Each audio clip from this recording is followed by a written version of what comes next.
Bueno, ayer habíamos dicho que había sido un día bastante difícil para unos cuantos que tenían boca. Uno fue Cordera, el otro fue el presidente de la Nación.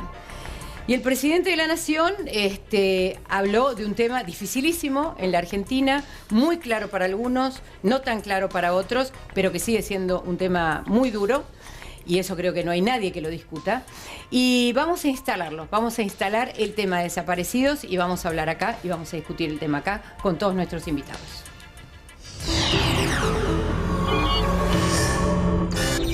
Desaparecidos. Macri encendió la polémica. ¿Fueron 30.000?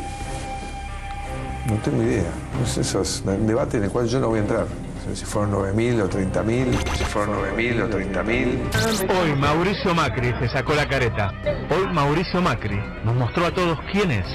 Hoy demostró que es el presidente más conservador y más retrógrado desde la vuelta a la democracia. Lo que dijo ayer Mauricio Macri es el pensamiento del presidente.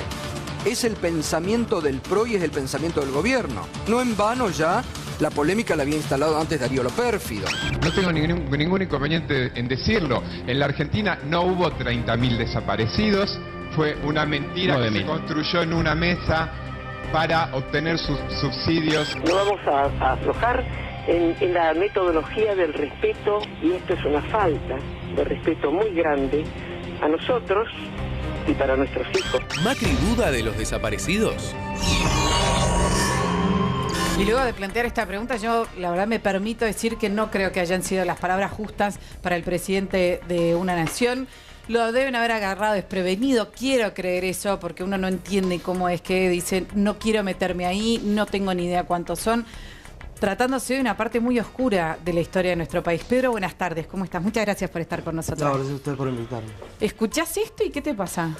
Vamos a aclarar, Pedro Sandoval es hijo de desaparecidos, nieto recuperado número 84, ¿verdad? Y con una historia muy dura de cómo descubriste tu historia. Pero después podemos, si querés, entrar en eso. Bueno, lo que me genera el señor presidente es vergüenza, ¿no? Porque él tiene que representar a los más de 40 millones de argentinos y tendría que saber un poco de nuestra historia. Porque la dictadura, podemos decir que finalizó, pero en realidad no finalizó. Porque en esa dictadura se secuestraron chicos, hermanos míos. Somos casi 500 nietos que tenemos que recuperar la identidad, de los cuales recuperamos 120. Falta alrededor de casi 400. Y hasta que no aparezca el último nieto, para mí en lo personal la dictadura no terminó. ¿Para vos la discusión es la cantidad? ¿Es el número? Entrar en discusiones de cantidad es una idiotez.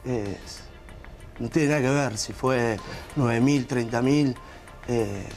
Acá desapareció una persona y hay que preocuparse. Claro. Un poco son sinceras eso. Cecilia Pando, vos estás teóricamente en las antípodas de lo que estaría Pedro, ¿no? Vos representás a lo que para muchos es la otra parte del país, la parte de los militares. La otra parte de la historia. La otra parte de la historia. Que yo personalmente creo que hay una discusión que todavía nunca se dio en la Argentina y por eso nunca logramos cerrar una grieta.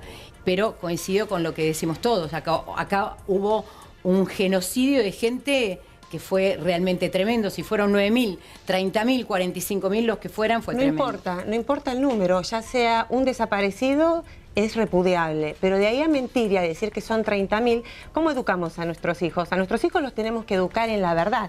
Y yo estuve con un exguerrillero, Luis Labraña, que me contó que él puso la cifra de los 30.000 desaparecidos. Cuando viajaron las madres de Plaza de Mayo afuera del país para buscar dinero, ¿sí? Él les dijo, con esa cantidad no van a conseguir subsidios. Entonces él subió la cantidad y dijo, digan 30.000 y así también se van a reconocer que hubo un genocidio. Entonces yo creo que la historia fue dolorosa, porque así como te pasó eso a vos, hoy se cumplen 42 años del secuestro del coronel Larrabure en Villa María, cuando los guerrilleros atacaron el regimiento y se lo llevaron al coronel Larrabure y estuvo más de un año en una cárcel del pueblo, torturado, y su hijo no tiene derecho ni a la memoria, ni a la verdad, ni a la justicia, como tampoco Cristinita de Viola, de 3 años, o Eduardito Barrios, hijo de un obrero metalúrgico, también de 3 años, o Pablo Lambrusquini. Entonces, hay que contar toda la historia completa. Yo te entiendo perfectamente y respeto tu historia. Ustedes tienen que aprender a respetar también a las víctimas del terrorismo, que hoy lamentablemente están desconocidas. Bueno, un segundo. Paula, por favor.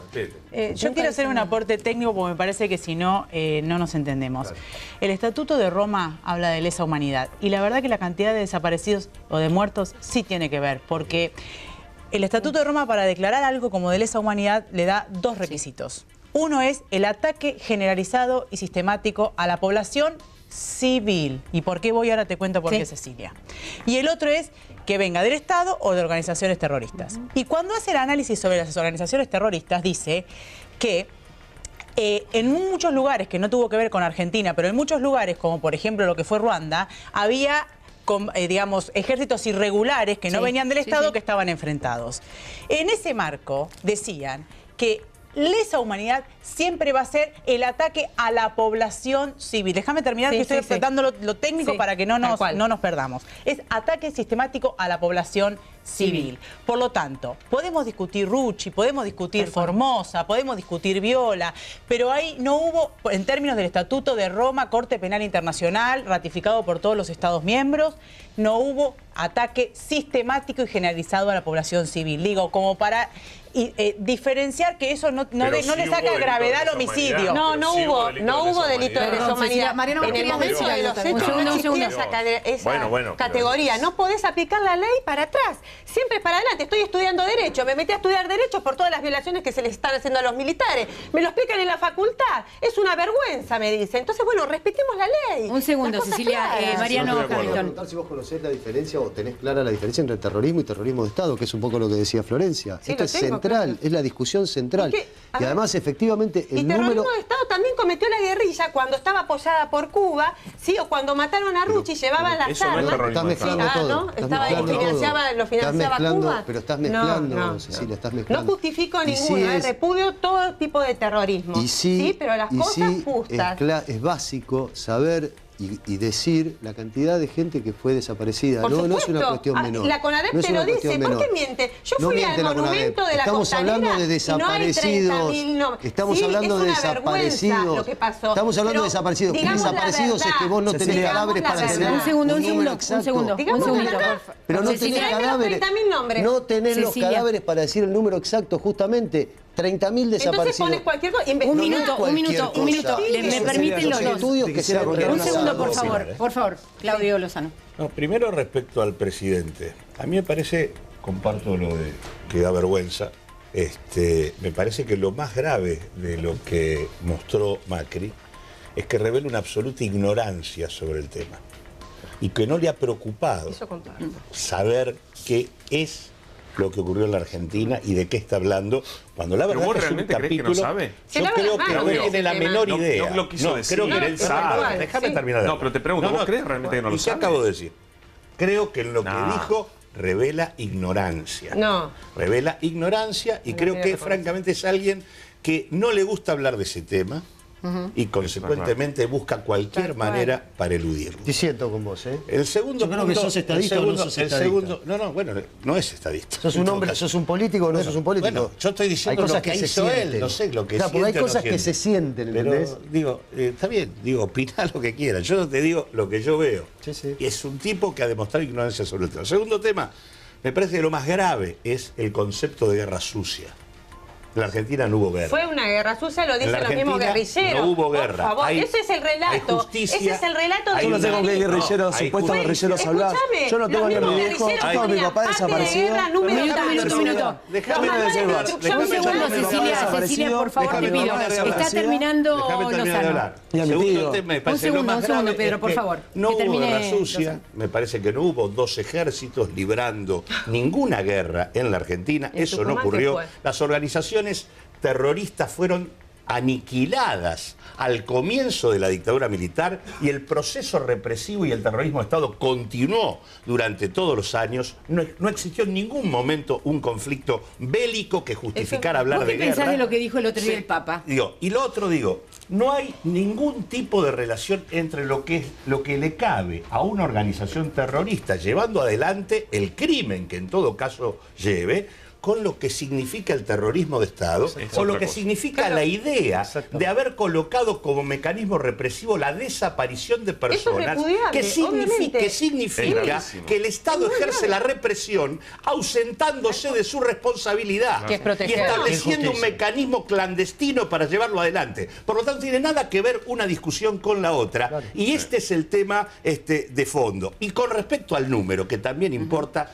lo que vos tenés como información es mentira.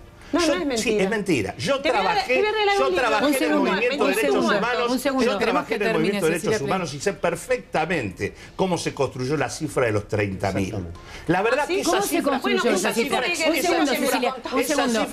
construyó de este modo. Porque Graciela Fernández Mejide dijo que era simbólica el año pasado. Es cierto eso, es cierto, pero se construyó sobre la base de la recopilación que hicieron todos los organismos de derechos humanos aquí en la Argentina, en la misma etapa de la dictadura, y sobre la información que se recababa en cada uno de los lugares de exilio. Y eso se terminó conformando en un archivo que hizo FEDEFAM, que fue la organización que sacó la definición de los 30.000. No fueron las madres. Se habla de detenidos, no fueron las desaparecidos. Es cierto que luego, cuando se hizo el registro aquí, nunca se llegó a los 30.000. Eso es otra cosa. Pero no quiere decir que esa cifra salió de ningún lugar. Bueno, no fue un invento, no fue un invento. Está hecho sobre cifras reales. Después muchos desaparecidos aparecieron. Cifras recopiladas por organismos que actuaban en situación de ilegalidad para defender a la gente en el contexto de la represión. Eso fue efectivamente lo que ocurrió. Esperá que termine Cecilia, a ver.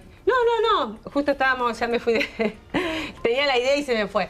Pero no, yo entiendo parte de lo que vos decís, pero me lo venís a decir a mí que el ex guerrillero Luis Labraña, llámalo a él, me dijo, yo me junté con las madres y puse esta cifra. Pero a mí me parece bárbaro que Luis Labraña te haya dicho esto. Yo participé del proceso de construcción de esa cifra. Fui parte del Servicio Paz y Justicia junto a Pérez Esquivel en la época de la dictadura. Y nosotros construimos esa cifra con todos los organismos. Había 7 organismos de derechos humanos acá y había distintos exilios de argentinos en el exterior y entre todos se construyó esa cifra que FEDEFAM puso y se llamó 30.000 desaparecidos. ¿Puedo volver a Macri un minuto? Sí. Por favor. El error de Macri en la comunicación es gravísimo porque él dice no quiero entrar en la discusión, sin embargo entra de cabeza al decir que no sabe si son 30.000 o 9.000. Esa es la peor forma de entrar en la discusión porque ni siquiera tiene un argumento y queda como un ignorante, como dice Claudio. Yo creo que él sí piensa que son 9.000, no 30.000, por eso dijo lo que dijo, pero esa es mi opinión.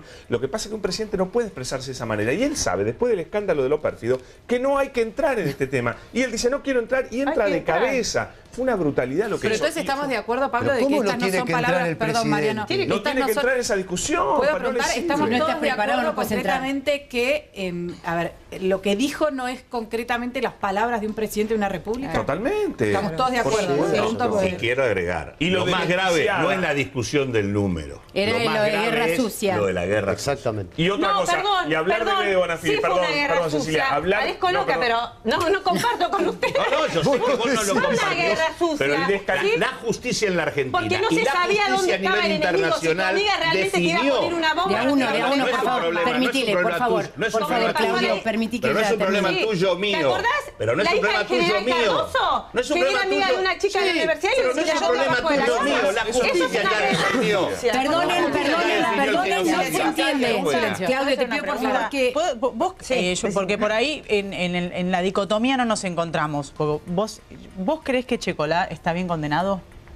No conozco mucho la causa de Checolá. Yo te digo una cosa, yo no defiendo... Porque por ahí vos decís, bueno, en el caso particular de mi marido o de mí, creo que hubo injusticia o el procedimiento. Claro, mi marido no está detenido. Pero vos creés que, por ejemplo, Checolá, que está condenado, pues bueno, digo, que está condenado, que ha sido ratificada la condena, que se ha comprobado que en la comisaría Quinta de la Plata ha cometido los peores crímenes, le ha arrancado uñas con una tenaza a una persona. Es terrible, ¿Vos creés que está bien condenado? Más allá de las condiciones de detención, que después lo podemos discutir, pero ¿vos creés que se hizo justicia en ese caso? Yo creo que la justicia se tenía que haber hecho en el momento de los hechos, ¿entendés? Pero después de 30 y pico de años, yo te voy a ser sincera. Pero si nos volviéramos 40 años para atrás y lo condenáramos. Sí, por supuesto. Vamos a ver, la tenemos a Victoria Donda, también, Victoria tiene la misma calidad que Pedro Sandoval. Hola Vicky, ¿cómo te va? ¿Estás ahí? Hola, ¿qué tal? Buenas tardes. Hola, sí. Gracias, Vicky, por estar ahí. La verdad que yo creo que son discusiones que siempre, por una razón u otra, salen en el país. Y siempre me pregunto el efecto que producen en aquellos que más lo sufrieron. En este caso lo veo más en Pedro y en vos. ¿Estabas escuchando la discusión? Sí, Silvia, mira, yo voy a, más allá del respeto, primero, siento un enorme respeto, cariño, y soy muy compañera de Claudio y explicó la posición y me hago eco en sus palabras, no me voy a meter en la discusión, a Pedro también lo conozco, no lo escuché en el debate, pero seguramente lo que dijo aportó a la discusión. No voy a meterme en esta discusión en particular que dieron ustedes en el piso. No, lo que me interesaría saber es un poco tu opinión sobre cómo habló el presidente de la Nación. Sí, sobre eso sí me voy a meter. La verdad es que me pareció, a ver, ¿cómo nos impactaría a nosotros como sociedad si en lugar de ser argentinos fuésemos alemanes? Sí. Y el presidente Macri, en lugar de ser presidente de los argentinos, fuera presidente o canciller alemán, ¿no? Y el canciller alemán, entonces, muy suelto de cuerpo y en una pose muy amable, le dice a una periodista extranjera: no tengo idea de la masacre cometida durante el régimen nazi en Alemania. La verdad es que no tengo muy claro el número. ¿Qué nos parecería a nosotros eso? Sería un escándalo. Y es un escándalo. Bueno, es un escándalo lo que dijo el presidente Macri. No solamente es un escándalo por el contenido, digo, además cuando plantea el concepto de guerra sucia, lo que hace es desconocer a uno de los tres poderes. A uno de los tres poderes, que es el Poder Judicial. El Poder Judicial argentino planteó su piedra angular en cuanto a respeto hacia la justicia y la memoria, con el heroico, te diría, juicio a las juntas, que además fue llevado adelante por un gobierno que hoy el partido político que encabezaba ese gobierno es aliado de Macri, que es el radicalismo, ¿no? Ese gobierno encabezado por Alfonsín, que en un momento muy complejo para Argentina pudo desarrollar un juicio que fue ejemplo para el mundo, que fue el juicio a las juntas. Desde el juicio a las juntas en adelante, sobre todo en los últimos años, se logró un avance de la jurisprudencia donde por un lado queda claro que los delitos son imprescriptibles, y esos delitos son imprescriptibles porque es terrorismo de Estado. Entonces, cuando se introducen conceptos vetustos del pasado, no solo queda Macri como una persona cuya ideología está aquilosada, oxidada y muy atrás, sino que además desconoce el avance de la jurisprudencia argentina, con lo cual yo le diría al presidente dos cosas. Primero, que si no estaba seguro de qué es lo que pasó en nuestro país en los últimos 40 años, varios de nosotros se lo podemos contar. Segundo, le diría que hay varias universidades, docentes muy calificados que estarían dispuestos a poder llevarle ese conocimiento, porque realmente un presidente en Argentina debería tener ese conocimiento, sobre todo cuando se enfrenta a la prensa internacional. Y por otro lado, le diría, como presidente de los argentinos, que debería pedir perdón. Un jefe de Estado, de este Estado, que entre otras cosas decidió que mi mamá de 23 años no tenía más derecho a vivir y la tiraron viva de un avión, le tiene que pedir perdón a la sociedad y nos tiene que pedir perdón a nosotros, a quienes sobrevivimos al robo de identidad, a quienes sobrevivimos a pesar de que nos entregaron como si fuésemos cachorros por una decisión planificada del Estado. Como lo hizo alguna vez, me acuerdo, Weizsäcker, el presidente alemán, que le pidió perdón al mundo por lo que había pasado en Alemania. Exactamente, creo que hay ejemplos...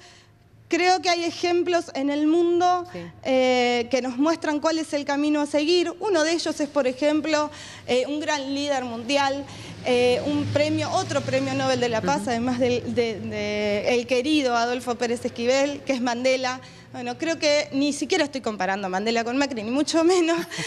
Lo que estoy queriendo decir es que Macri debería aprender un poco de ellos y convertirse en un presidente, en el presidente de toda la sociedad, independientemente de su ideología, que tiene todo el derecho a tener, pero cuando está en su rol de jefe de Estado, tiene que ser jefe de Estado, respetar la jurisprudencia, respetar el avance de la jurisprudencia y sobre todo respetar los derechos humanos. Gracias, Vicky. Los derechos humanos violados por la última dictadura, sí, pero que a los que también tenemos acceso hoy. Yo tengo acceso a la justicia y parte de la justicia es que yo pueda encontrar los restos de mi papá y mi papá que están desaparecidos. Victoria Donda, muchísimas gracias por este contacto. Igual, De verdad, muchas gracias por este también los tiempo. ejemplos que dieron, pero también tendríamos que decir que Néstor Kirchner dio un gran ejemplo como presidente de la Nación, pidiendo disculpas por lo que hizo el terrorismo de Estado. Sacando el cuadro. Discúlpame, ¿y nadie les va a pedir también disculpas a las víctimas del terrorismo, víctimas inocentes que pasaban y las mataban? Pero o sea, ¿quién acá quiere no que pida existen. disculpas? Y por lo ¿Quién menos, quiere que pida los familiares de los Es una locura guerrilleros, lo que está los diciendo. organismos de derechos humanos tienen que trabajar por los derechos humanos de todos los argentinos, no por un sector. Cecilia, ¿Cómo yo le te voy a decís hacer un par de preguntas. además de No es lo Cristina mismo. Viola, No es lo que mismo. Espera, Paula, hace yo te voy a hacer 3 un años par de preguntas perdón, desde una la cosa ignorancia. para decirle. Disculpame, Pablo. Te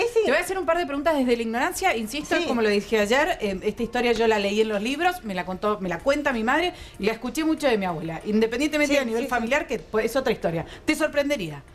Mi pregunta es, ¿vos qué crees que representan? ¿Quiénes eran los militares en ese momento? ¿No eran el Estado? Bueno, ¿cuándo me hablas? Antes Te estoy preguntando, ¿eran el Estado o no eran el Estado? En ese momento, en el momento de la dictadura, por supuesto, y tiene ¿eran su el Estado? responsabilidad y repudio la metodología utilizada. Esto no comenzó el 24 de marzo del 76, esto comenzó muchísimo antes, hay que ver toda la historia completa. Se asesinaron de los dos lados en pleno gobierno constitucional, porque Pero no hablemos es que lo la guerrilla... mismo. Bueno, es verdad, Cecilia, lo que decimos, porque ya en el 74 había centros clandestinos. Estás hablando de la época de Isabel. Hablando No es lo mismo. antes. Tampoco antes era del lo mismo. 24. Por eso, vos sabés lo que vos querés. No te olvides que en el 74 ya había centros clandestinos. Pero, ¿y qué te estoy diciendo? Que yo, cuando es repudiable, o sea, las aberraciones, lo que él cuenta que tiraban gente de los aviones, por supuesto, lo repudio. El tema de las desapariciones, lo repudio. Pero también soy consciente de que hubo víctimas, de que entraron, secuestraron, los guerrilleros mataron, asesinaron. Pero esas víctimas están desaparecidas. Pero los guerrilleros no eran el Estado. Eso es lo que pasa. Igual Pero me parece, un minuto. Igual es importante decir que hubieron, por ejemplo, Roberto Quieto. Un segundo, Cecilia, por favor. Roberto Quieto, que fue parte de una organización guerrillera, fue secuestrado el 28 de diciembre del 75. Ahí sí tiene razón Cecilia que hubieron desapariciones y atentados contra los se desapareció gente antes de propiamente el 24 de marzo del 76. Eso es verdad también. Esto viene de hace 50 años, Bueno, ¿no? está bien, En el 76 fue como la... Pero también es importante... La cosa más repulsiva, Pero digamos. Mariano, es importante también que las organizaciones... Un segundo. Está hablando de Florencia, por favor. Yo escuché. También es importante y nos va a sanar a todos en términos históricos, porque en términos jurídicos es claro el Estatuto de Roma, insisto, pero pensar por qué Montoneros, el ERP y otras organizaciones guerrilleras han atentado contra un orden constitucional como fue el de Isabel Perón. Eso también sucedió, digo, porque apartar eso tampoco... Creo que un poco a eso se refiere Graciela Fernández Meijide. Es muy complicado que nos escuchemos. Está fuera lo que Pero es que no entra, No, una cosa es el debate histórico. Claro. Exacto. Otra cosa es que es absolutamente similar o equivalente el dolor de quien pierde un hijo de un lado y quien pierde un hijo del otro. Ahora, en términos de discusión... Es igual el dolor, perdón. No, es igual el dolor. diciendo. ¿Y por qué no se Eso lo está reconoce? diciendo. No, pero nadie está discutiendo diciendo eso. Lo que te Escuchá lo estoy que está diciendo diciendo que no es lo eso. mismo que un aparato del Estado planifique una estrategia represiva de carácter clandestino sin hacerse cargo de su responsabilidad que una organización guerrillera lleve adelante un crimen. Quiero volver a Macri.